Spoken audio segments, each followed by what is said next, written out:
Hermanitos, estamos en la sesión, en el estudio número 19. Bienvenidos todos. Padre, te pedimos que tu palabra haga la obra de dar vida donde haya sequedades, que haya entendimiento y edificación de nuestras vidas. Tu palabra es tuya, no de los hombres. Por eso solo tú puedes interpretarla y usarla para la edificación de nuestras vidas. Te pedimos tu guía. Sé tú, Señor, el que edifiques a la gente. Te lo pedimos en el nombre de Jesús. Amén. Amén. Bien, hermanitos, en la sesión 19 estamos iniciando el capítulo 8 de Hechos. Pero antes de hacerlo, vamos haciendo un pequeño resumen de lo que estuvimos revisando en torno al capítulo 7. Hay una pregunta que nos hemos planteado ya en el término de ver que el Sanedrín ha actuado de manera inmisericordia respecto a los siervos del Señor, específicamente con Esteban.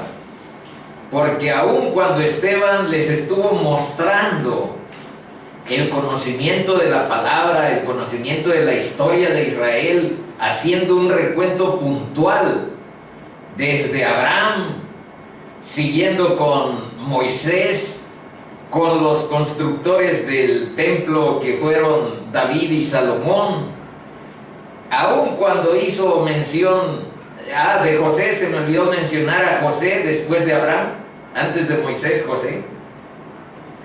Y sin embargo, aunque hizo un recuento pormenorizado de la historia y mostró verdadero amor por la palabra y por el propio pueblo de Israel, el Sanedrín se volvió inmisericordia y lo apedreó. Y no fue una especie como de juicio, porque había estatutos, había palabra que guiaba los juicios del Sanedrín. Fue un linchamiento cruel, asesino. Bueno, por eso nos estamos planteando esta pregunta: ¿por qué el Sanedrín fue incapaz de reconocer a Cristo? Porque esa es la raíz de este otro linchamiento, el de Esteban, el no haber identificado a Cristo.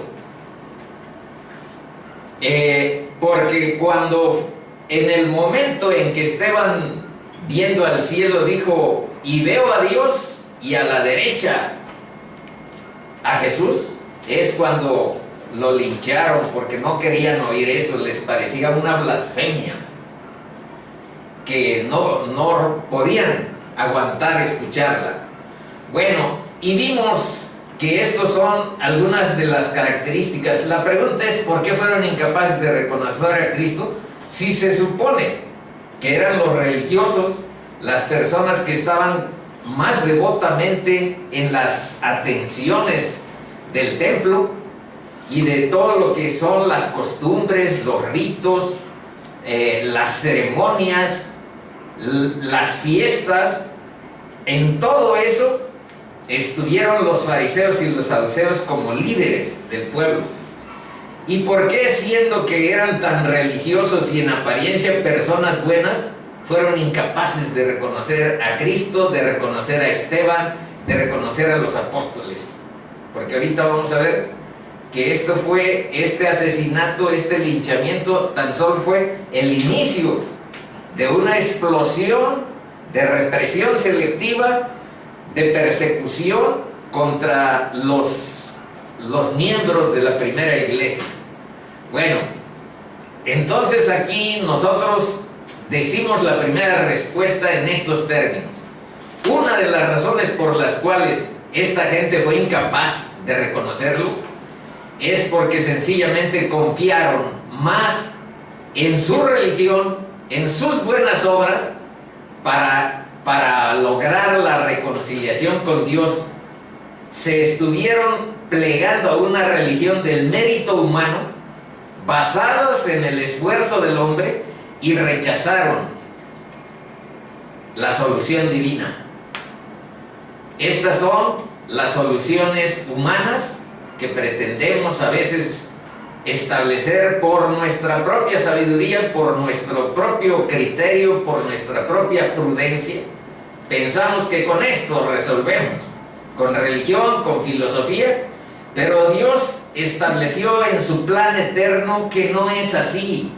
Aunque nos parezcan muy buenas las costumbres y las tradiciones que se entretejen en torno a las iglesias, en torno a la religión, aunque nos parece muy simple y muy lógico que una conducta moral nos puede ayudar a llegar a reconciliarnos con Dios, tener buenas obras, obras de piedad, de misericordia con nuestro prójimo, que no eso está bien, eso me enseñaron mis papás, pues en sí mismas no resuelven el problema de tu pecado.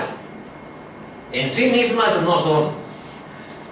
Lo que resuelve el problema de tu pecado es la fe en un plan que Dios estableció y que para eso vino Cristo.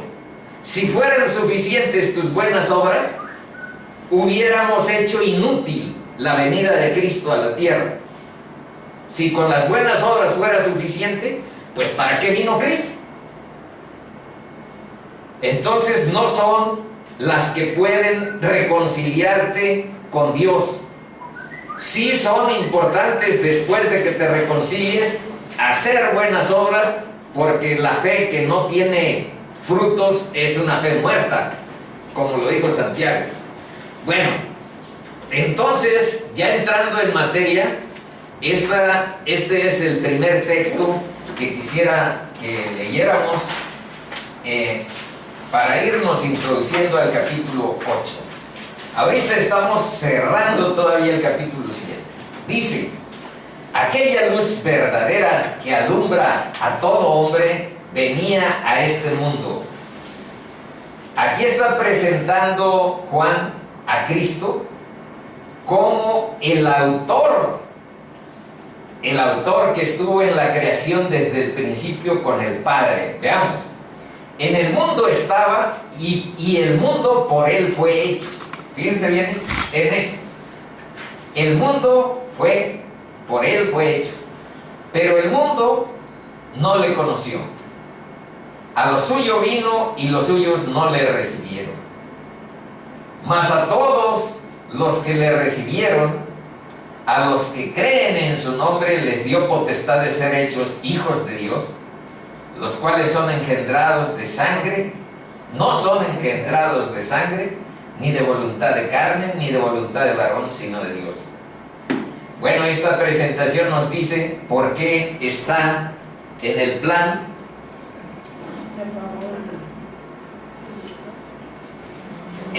de Dios. No se descargó la Biblia. Pues sí. Vamos a ver. ¿Por qué está en el plan de Dios esta solución? Porque todos obviamente necesitamos de esa reconciliación. Todos hemos pecado, todos estamos destituidos de la gloria y necesitamos con urgencia, necesitamos con angustia tener una solución que nos reconcilie con nuestro Creador. Y en el plan divino es Cristo el eje de la salvación. Él es el camino, la verdad y la vida. ¿Para qué lo digo si siempre lo estamos repitiendo? Pero Él lo es, aunque suene repetido, no por repetido deja de ser muy cierto. Pues, ¿qué diremos? Dice la siguiente cita. ¿Qué pues diremos? Que los gentiles que no iban tras la justicia han alcanzado la justicia, es decir, la justicia que es por fe. Mas Israel, que iba tras una ley de justicia, no la alcanzó. ¿Por qué? Porque iban tras ella no por fe. Vean por qué hay que descartar la solución de las buenas obras. Porque los israelitas iban por esa solución. Si la religión y las buenas obras son nuestra bandera y son nuestra fortaleza, con eso, además somos hijos de Abraham, con eso vamos directo a la gloria. Bueno, pues aquí dice, ¿por qué? Porque iban tras ella no por fe, sino como por obras de la ley. Esas son las buenas obras. Pues tropezaron en la piedra de tropiezo, como está escrito: he aquí pongo en Sión piedra de tropiezo y roca de caída. Y el que creyere en él no será avergonzado. Justamente hay textos, especialmente en el libro de Isaías, a donde se anticipó que habría piedras de tropiezo, o que constituiría la venida de Cristo una piedra de tropiezo especialmente para los israelitas. Y lo fue. Página 3. Aquí hay una diapositiva a donde está representado, digamos que una yunta. Aquí mi hermanita con trabajos identifica qué cosa es el yugo, pero yo soy más campesino que ella. Y yo también. Vamos a hacer primero la lectura de Mateo 11, 28, 30, para que no había sucedido esto de que Se reiniciara.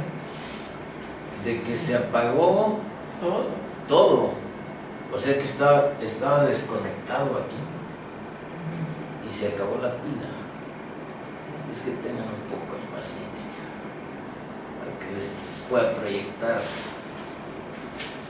esta yunta. Bueno, primero los versos. Venid a mí. Vean por qué Cristo es la verdadera solución. Todos los que estáis trabajados y cargados, y yo os haré descansar. Llevad mi yugo sobre vosotros y aprended de mí, que soy manso y humilde de corazón, y hallaréis descanso para vuestras almas, porque mi yugo es fácil y ligera mi carga. Ahora vamos a ver a qué se refiere. Primero, ¿qué cosa es el yugo? Llevad mi yugo sobre vosotros.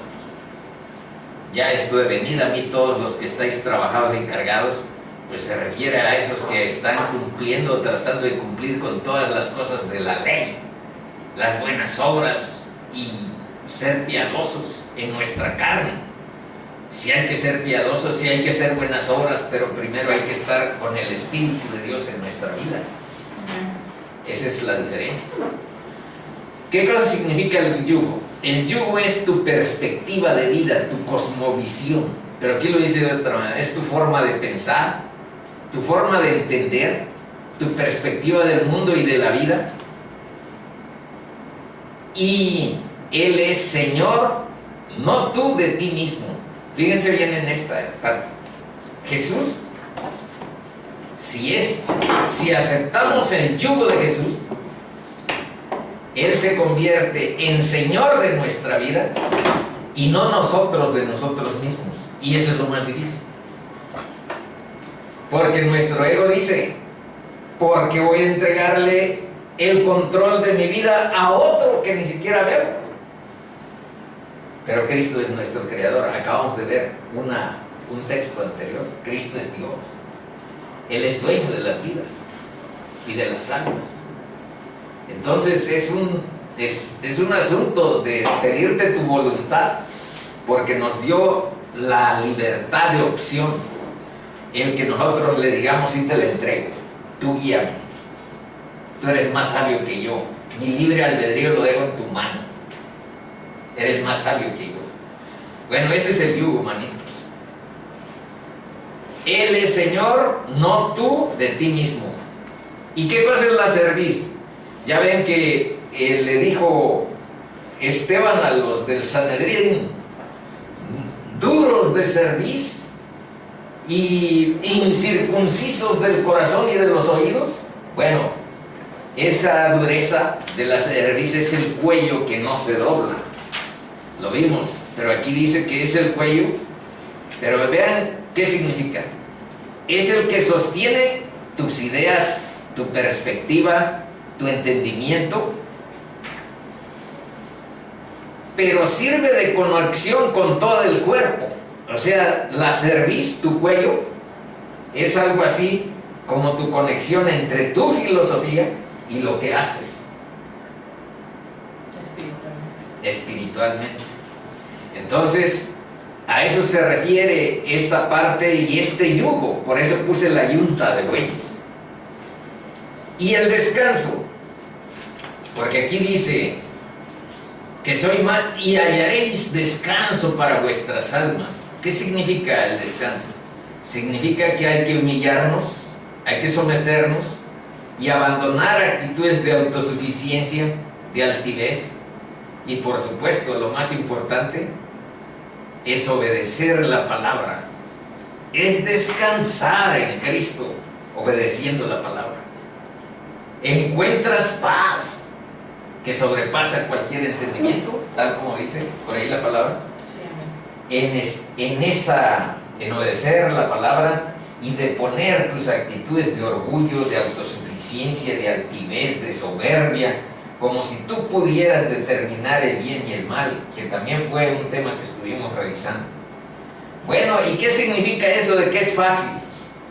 Dice que es fácil porque aquí arriba dice, porque mi yugo es fácil y ligera mi carga. Fácil en comparación con el yugo de la ley al que estaban siguiendo los escribas, los fariseos, los saduceos, el Sanedrín, y del pecado. Y aquí hay dos versos que hacen mención sobre eso. Vamos viéndolos. Estad pues firmes en la libertad con que Cristo nos hizo libres, y no estéis otra vez sujetos al yugo de esclavitud.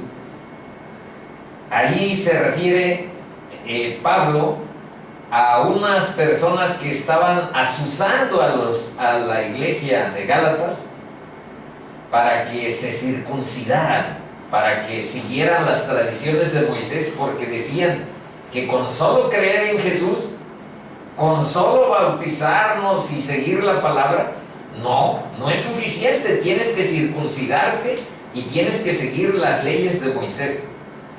Y entonces él les manda esa carta y les dice, no, Cristo es suficiente, y no regresen a ese tipo de cosas. Es un yugo de esclavitud. También vamos a ver en el capítulo 11, cuando hay un concilio en Jerusalén, aquí en Hechos, cuando estemos en Hechos 11, y ahí claramente debaten, digamos, los apóstoles y llegan a la conclusión que ni nuestros padres ni nosotros hemos podido llevar la obediencia a la ley. Así es que nada más les vamos a poner a los gentiles que eviten fornicación o inmoralidad sexual, que no coman ahogado, cosas ahogadas, ni coman sangre. Eso sigue siendo vigente, hermanitos, no comer sangre. ¿Quién come sangre? La moronga. Y hay gente que cuando manda a hacer barbacoa de chivo, le deja en la panza del chivo de la barbacoa, le deja la sangre del chivo. Entonces ciertamente también a mí me produce eso, porque nosotros ahí, sin tener tanta cultura bíblica, nosotros ahí en la casa, ese tipo de cosas no lo estilamos. Nunca hemos comido cosas con sangre. Mi madre cuando mataba pollo primero le quitaba un pedazo aquí y le está escurriendo todo que saliera. Bueno, eso es algo cruel. Hablemos de cosas más saludables. Pero veo otra ley en mis miembros. Ahora vean la ley del pecado. Esto que aquí voy a leer, lo entiende uno cuando Dios transforma tu corazón. Vean. Pero veo otra ley en mis miembros. ¿Por qué? Porque por una parte Dios te da su espíritu y cierto poder frente al pecado, pero tu carne sigue apuntando en otra dirección, malos pensamientos, a veces pensamientos agresivos contra Dios. blasfemos contra Dios, es terrible. Y vean que eso es normal. Vean lo que dice Pablo. Pero veo otra ley en mis miembros que se rebela contra la ley de mi mente y que me lleva cautivo a la ley del pecado que está en mis miembros. O sea, mi mente, mi corazón todavía tiene áreas oscuras y las seguiré manteniendo hasta quién sabe cuándo. Hay áreas ahí. Ahora vean lo que dice Pablo. Por eso yo cuando veo esto digo, pues es un proceso normal que tenga todavía esas áreas de oscuridad. Por eso uno tiene que tener el hábito de arrepentimiento y de buscar el perdón de Dios continua y permanentemente. Miserable de mí, ¿quién me librará de este cuerpo de muerte? Gracias doy a Dios por Jesucristo, Señor nuestro. Así que yo mismo con la mente sirvo a la ley de Dios, mas con la carne a la ley del pecado. Eso, si un psicólogo lo leyera, diría: este es un signo de esquizofrenia, de personalidad escindida o de multipersonalidad, porque por un lado apunta en una dirección y por otro, dos hombres en uno mismo, esquizofrenia. Pero no, hermanitos, es la complejidad de la lucha entre el espíritu y la carne, que si tenemos el Espíritu de Dios, vivimos con poder frente al pecado, pero eso no evita que tu carne esté apuntando en una dirección contraria. No evita. Ahí sigues y esa lucha va a permanecer. Lucha entre el espíritu y la carne va a permanecer hasta el final. Y hay que prepararnos por eso. Y hay que buscar la comunión con Dios para empoderar en cierto sentido nuestra vida. Bueno, sigamos. Ahora otro verso. Ya vamos a empezar el capítulo 8. Esta es puerta de Jehová, por ella entrarán los justos. Te alabaré porque me has oído y me fuiste por salvación. La piedra que desecharon los edificadores ha venido a ser cabeza del ángulo. De parte de Jehová es esto, y es cosa maravillosa a nuestros ojos. Este es el día que hizo Jehová. Nos gozaremos y alegraremos en él. ¿A qué se refiere? El día profético que Dios exaltó a Jesús, quien fue rechazado por los sumos sacerdotes como la piedra principal de su nuevo templo. El día más grande que Dios ha hecho a nuestro favor fue cuando Jesús, nuestro Señor, murió y resucitó por nosotros. Ese es el día, dice, este es el día que hizo Jehová. Nos gozaremos y alegraremos en él. Y la piedra que desecharon ha venido a ser la cabeza del ángulo. Así es que en el Viejo Testamento venía relatándose esto que sucedió del rechazo de los del sumo sacerdote y de todos los principales representantes de Israel, del Mesías. Bueno, Juan 4:22 dice: vosotros, esto es el inicio ya de lo que hoy vamos a ir viendo, en el sentido de que debemos ver que viene la salvación de los judíos. Y de alguna manera esto que está en Juan 4 sucedió justamente en Samaria. Vosotros adoráis, dice, lo que no sabéis. Nosotros adoramos lo que sabemos, porque la salvación viene de los judíos. No importando lo que hayan hecho el Sanedrín, los fariseos, los saduceos, no importando lo que hayan hecho con Jesús, no importando lo que hayan hecho con Esteban, el pueblo de Israel es el pueblo que la soberanía divina eligió para darles la palabra y para que por esa vía en la carne llegara el Mesías. Eso no cambia. La salvación viene de Israel. Bueno, y vean otro momento. cuando Jesús recién inició, también le dio prioridad primero a los israelitas. Veamos. A estos 12 envió Jesús y les dio instrucciones diciendo, fíjense lo que les digo primero: por camino de gentiles no vayáis, y en ciudad de samaritanos. Y justamente hoy vamos a ver cuando sí van a Samaria. Eso quiere decir samaritanos, los de Samaria. Y en ciudad de samaritanos no entréis, sino id antes a las ovejas perdidas de la casa de Israel. Y yendo, predicad diciendo, el reino de los cielos se ha acercado. Sanad enfermos, limpiad leprosos, resucitad muertos, echad fuera demonios. Y una advertencia para todos aquellos que quieren ser ricos mediante la religión o algo por el estilo, o mediante la palabra: de gracia recibisteis, dad de gracia. Ese es un principio eterno. Dad de gracia. Bueno, entonces este verso lo puse para que se fijen primero que los judíos, de ahí nos viene la salvación, y que incluso Cristo enfocó su ministerio a que primero fueran los apóstoles con los de Israel. ¿Y para qué estamos poniendo esto? Para que se fijen en lo sucesivo, tanto Pablo, tanto Bernabé, Silas y los que siguen, primero van a las sinagogas de Israel, a las misiones. ¿A dónde van a las sinagogas?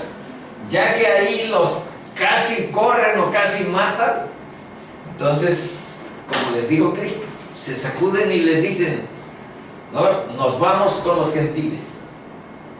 Así va construyéndose la iglesia, la primera iglesia.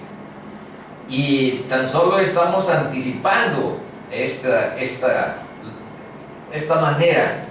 Hermanos, ciertamente el anhelo de mi corazón y mi oración, aquí está Pablo. Fíjense cómo Pablo, siendo judío muy profundamente amante de su pueblo, fíjense cómo va contando eso que ve, de que ahora están entrando los gentiles a la misericordia de Dios. Hermanos, ciertamente el anhelo de mi corazón y mi oración a Dios por Israel es para salvación, porque yo les doy testimonio de que tienen celo de Dios, pero no conforme a ciencia, porque ignorando la justicia de Dios, esa es la justicia de Dios, Cristo, ignorando la justicia de Dios y procurando establecer la suya propia, no se han sujetado a la justicia de Dios, porque el fin de la ley es Cristo, para justicia de todo aquel que cree. Ahí está la lógica. Pero ahora veamos cuándo hay antes del mapa algún ciudad. Bueno, vámonos al mapa, tenemos tiempo. En este mapa, pásale, aquí ya está la postura de Cristo cuando llegó un momento en que les dijo: el reino será quitado a ustedes y será dado a los que tengan los frutos. Entonces ya ahora, ya Cristo está mandando a la gente, a todo el mundo, no a los israelitas nada más. Hay una cierta preferencia para iniciar con ellos, pero desde un principio, acuérdense lo que con Abraham pactó Dios, en el sentido de que en tu familia serán benditas, o en tu descendencia serán benditas todas las familias de la tierra. Entonces estamos hablando del pacto eterno. Y justamente, ahora vean, de Jerusalén, Belén, aquí está Judea, van a pasar los apóstoles y algunas personas que no son necesariamente apóstoles, son los cristianos de la iglesia primitiva, a Samaria. A Samaria. Y aquí podemos ver las tres regiones que son algo así como la plataforma de la escuela, de la iglesia cristiana primitiva. Aquí está Galilea, Cafarnaúm, Genezaret, Magdala. ¿Saben lo que significa María Magdalena? Ándale, que era de Magdala. María Magdalena era que era de Magdala. Aquí una ciudad de Galilea. Hoy vamos a ver especialmente lo que sucede en Samaria. Dale. Buenas. Buenas tardes. Y dos versos. Aquí les puse un mapa aparte para que vieran que para situar a Israel en un mapa más grande necesitamos casi una lupa. Aquí está Jerusalén, es esta franjita donde está todo ¿Ese es el país? ese es el país. Por eso los puse aquí. Aquí está Turquía, aquí está Egipto, aquí está Arabia Saudita, Irak, Jordania, Siria, donde hay por ahí una tensión especial. Y más acá está Grecia, esta área es Grecia, aquí está la bota de Italia y hasta acá está la península ibérica donde está Portugal y España, que es lo más conocido para nosotros. Pero es muy pequeño el país de Israel. Egipto es mucho más grande, son gigantes, Irak, Pero es Siria, Irán. poderoso. Por eso ese es parte del misterio de por qué persisten estando vivos, están vivos como país en medio de tantos enemigos poderosos y de todas maneras se mantienen siendo un país ahí enano, minúsculo, pero tienen la presencia de Dios. Pero ese no es el que está en guerra. Sí, Sí. todo el tiempo. Es su vecino. Ellos han estado en tensión con todos los vecinos desde que se fundó como estado recientemente. Entonces siempre ha habido, desde 1948, en el 67 hubo guerra y así han ido.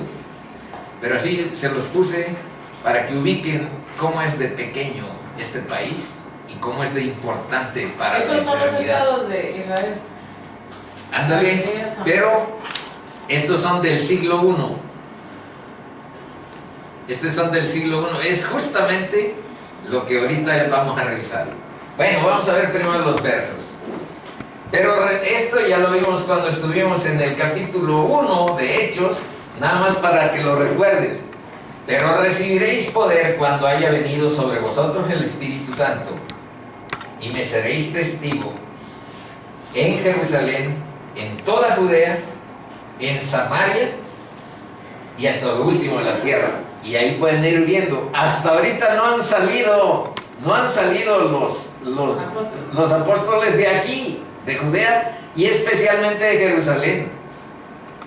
Están aquí acorralados y no han salido, aunque Cristo les dijo, en toda Judea, en Samaria y hasta lo último de la tierra. Entonces tuvo que pasar, y uno que tenía la visión de que no era nada más exclusivo para los israelitas, pues fue Esteban, pero ya ven que fue un ministerio muy breve el que tuvo, pero su discurso nos señala que él tenía el entendimiento incluso más pleno, porque un poco después van a ver que Pedro todavía se niega 3 veces a comer lo que le están mandando. No, yo tengo eso, es inmundo para mí. Y lo estaba mandando Dios a los gentiles y todavía no ha entendido que su papel o el papel de la iglesia de Cristo es universal. Pero así son los procesos de lentos. Bueno, y ahora aquí les puse la gran comisión. Y Jesús se acercó y les habló diciendo: toda potestad me es dada en el cielo y en la tierra. Por tanto, y eso es para ustedes y para mí, hermanitos, no nada más es para los apóstoles. Por tanto, id y haced discípulos. Vean que no dice y hagan creyentes. Haced discípulos a todas las naciones, bautizándolas en el nombre del Padre, del Hijo y del Espíritu Santo, enseñándoles que guarden todas las cosas que os he mandado, y aquí yo estoy con vosotros todos los días hasta el fin del mundo. Amén. Amén. Bueno, esa es la razón de ser de este estudio de aquí, de que vengamos acá, formarnos como discípulos verdaderos de Cristo, seguirlo, porque queremos resolver, no conocer muerte, queremos resolver la vida eterna para nuestro destino, reconciliándonos con nuestro Padre y buscando en la fe de nuestro Salvador la solución a nuestra existencia. Esa es la razón de ser de este estudio. Formarnos como discípulos, discipular y discipularnos, enseñarnos y aprender. Y seguir a Cristo, ese es el punto.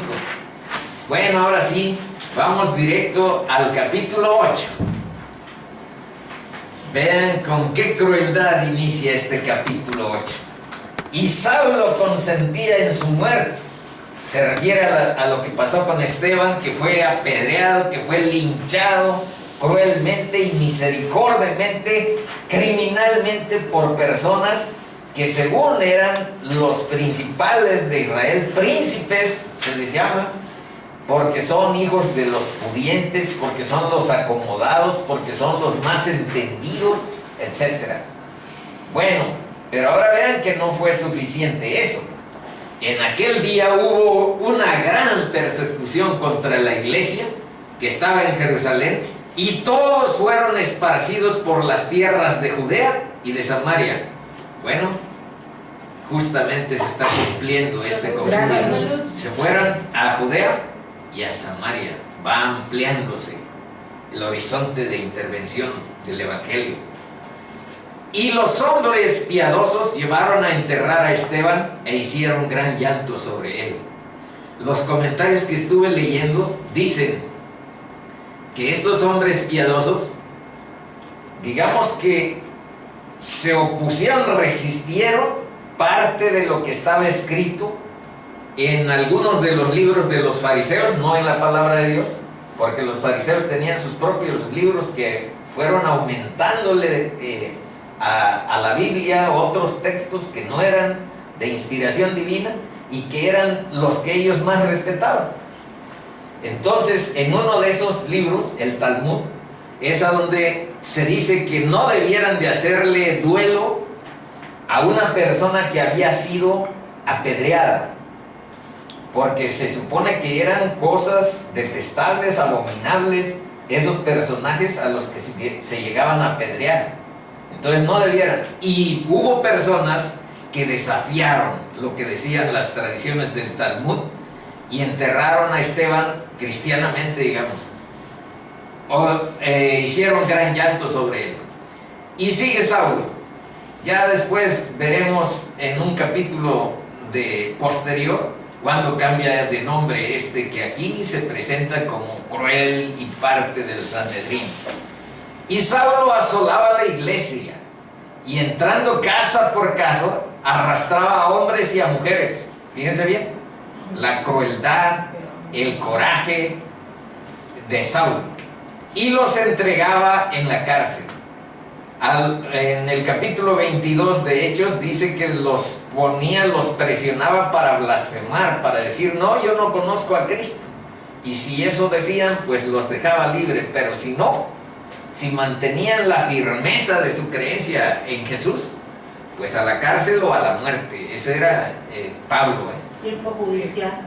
Tiempo judicial. Pero los que fueron esparcidos iban por todas partes anunciando el Evangelio. Entonces Felipe aquí un nuevo personaje aparece, Felipe. Descendiendo a la ciudad de Samaria, les predicaba a Cristo.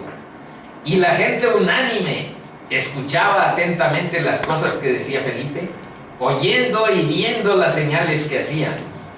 Porque de muchos que tenían espíritus inmundos, salían estos dando grandes voces. Y muchos paralíticos y cojos eran sanados. Así que había gran gozo en aquella ciudad. Bueno, comentarios. Y Saulo consentía en su muerte. Dice que la antigua palabra griega de la que se deriva consentía es seneudokeo, que es aprobar, estar agradado con. Eso significa. Entonces, aprobaba y estaba agradado con la muerte de Esteban y que lo hubieran tratado como lo trataron. Es probable, dice el comentario, que algunos miembros del Sanedrín eran perseguidores dudosos. Acuérdense que hubo un momento en que intervino Gamaliel, el maestro de Saulo, y les dijo: ¿qué tal si estamos yendo contra Dios? Mejor dejémoslos sin encarcelarlos, y si este camino que ellos están mencionando de Cristo es de hombres, pues de seguro se van a disolver y no van a tener un recibimiento, una vigencia tan grande. Y si es de Dios, no nos conviene estar contra ellos. Entonces pudiera haber habido otros Gamalieles en el Sanedrín que eran perseguidores dudosos y que no querían ese camino. Pero en lo que respecta a Saulo, por lo que dice esta palabra, le gustaba atacar a los cristianos. Tenía pleno convencimiento de que eran falsos, de que no tenían que ver con Dios, que blasfemaban y los quería matar. Ese era Pablo.